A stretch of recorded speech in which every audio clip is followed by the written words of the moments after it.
आइए जानते हैं आज के कुछ प्रमुख अंतर्राष्ट्रीय खबरों को। पहले एक नजर आज के हेडलाइंस पर। बच्चों के सामने नारे लगाते हुए लटका दी लाश, सिंघू बॉर्डर पर निहंगों की दरिंदगी का नया वीडियो वायरल। कश्मीर में आतंक पर इस बार होगा करारा वार, हर तरफ बने चेक पोस्ट। यूपी चुनाव से पहले प्रियंका गांधी का बड़ा ऐलान, उत्तर प्रदेश के लोगों से किया ये वादा। ग्वालियर में दिल्ली सीएम के हमशक्ल बेचते हैं चाट पापड़ी। उफनती नदियां, टूटते पुल, उत्तराखंड में आफत की बारिश ने अब तक 25 को लीला। उत्तर कोरिया ने फिर मचाई खलबली, जापान की तरफ दागी बैलिस्टिक मिसाइल। एक दो नहीं, इस महिला ने एक साथ इतने बच्चों को दिया जन्म, डॉक्टर भी रह गए हैरान। 2 साल में दिया 19 गुना रिटर्न, 1 लाख के बन गए 19 लाख। कार्तिक आर्यन की धमाका का ट्रेलर हुआ रिलीज। और भारत पाकिस्तान मैच को लेकर अब आपने की ये मांग, जाने क्या कुछ कहा।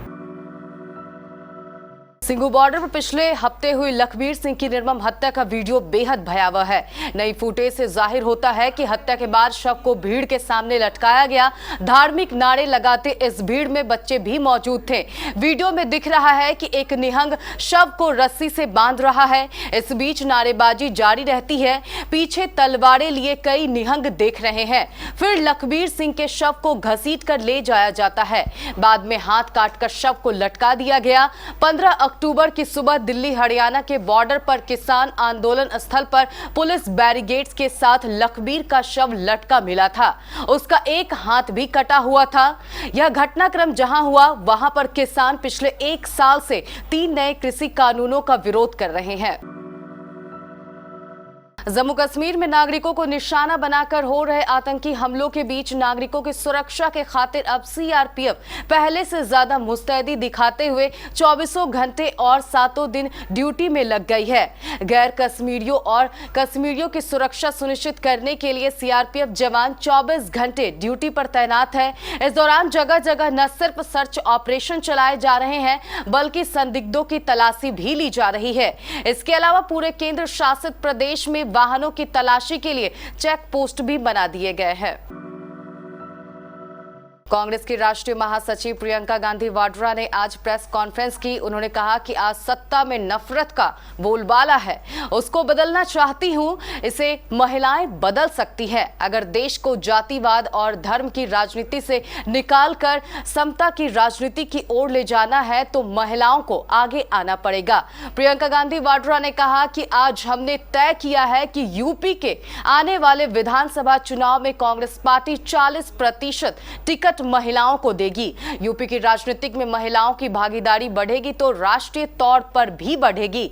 मैं इस वक्त यूपी की इंचार्ज हूं। जो महिलाएं हैं वो एकजुट होकर एक फोर्स नहीं बन रही हैं, उनको भी जातियों में बांटा जा रहा है। सोच ये है कि महिलाओं को जाति और प्रदेश से ऊपर उठकर एक साथ लड़ना है।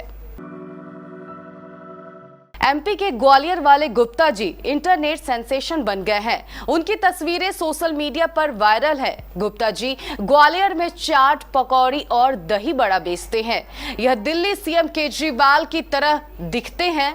चाट, पापड़ी और दही बड़ा खाने आने वाले लोग इन्हें केजरीवाल के नाम से ही बुलाते हैं। अब गुप्ता जी वैसे ही टोपी भी पहनने लगे हैं। इनके ग्राहक ज्यादातर सरकारी दफ्तरों में काम करने वाले कर्मचारी हैं। ग्वालियर में चाट, पापड़ी बेचने वाले गौरव गुप्ता की चर्चा सोशल मीडिया पर खूब है, इसलिए ग्राहकों की भीड़ भी दुकान पर खूब उमड़ रही है। आसपास के लोग प्यार से उन्हें अरविंद केजरीवाल ही बुलाने लगे हैं।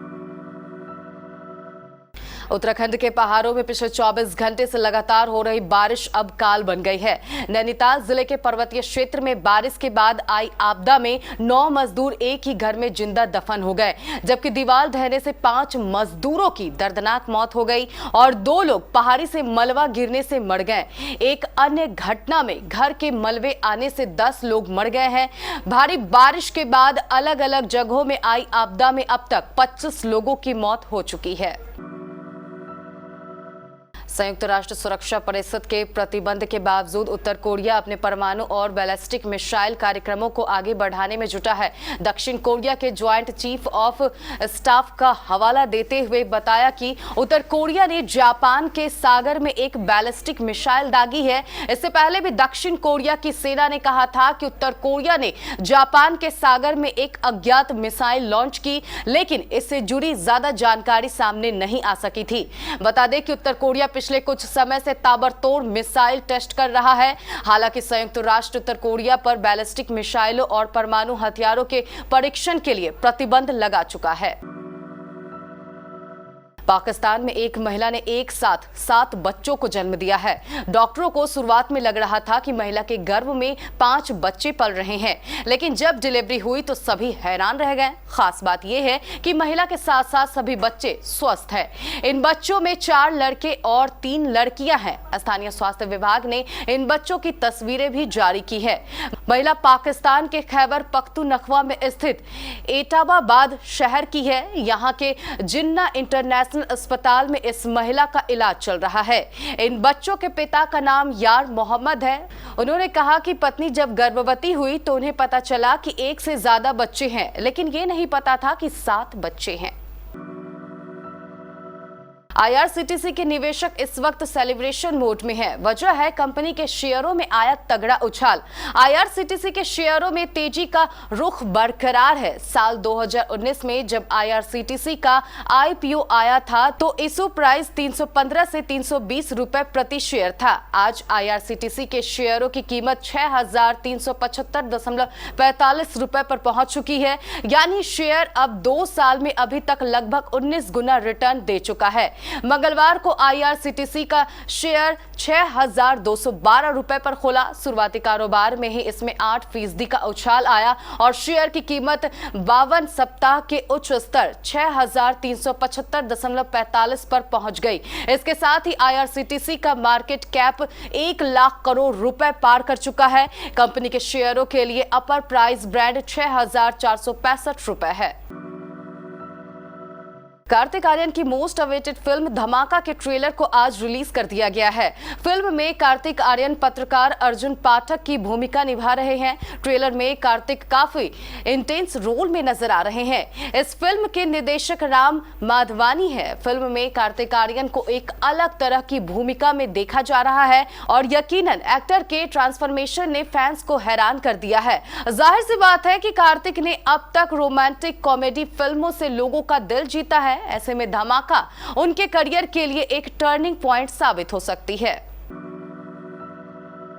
जम्मू कश्मीर में हाल के दिनों में आतंकी वारदातों में बढ़ोतरी देखी गई है। आतंकियों ने कई आम नागरिकों को भी निशाना बनाया है। इन हमलों के बीच कई राजनीतिक दलों ने कहा कि ऐसे समय में भारत और पाकिस्तान के बीच मैच खेला नहीं जाना चाहिए। दिल्ली में सत्तारूढ़ आम आदमी पार्टी की विधायक आतिशी ने कहा, हम देख रहे हैं कि कश्मीर में लोगों पर आतंकी हमले हो रहे हैं। अभी क्रिकेट मैच नहीं होने चाहिए वाले स्टैंड से बीजेपी और प्रधानमंत्री मोदी भी सहमत होंगे। विपक्षी में रहते हुए वे जब मुख्यमंत्री थे तब भी उनका स्टैंड यही था कि ऐसे माहौल में पाकिस्तान के साथ मैच नहीं होना चाहिए। जब तक भारत की जमीन पर इस तरह के हमले बंद नहीं होते हैं तब तक इस तरह से मैच खेलना सही नहीं है।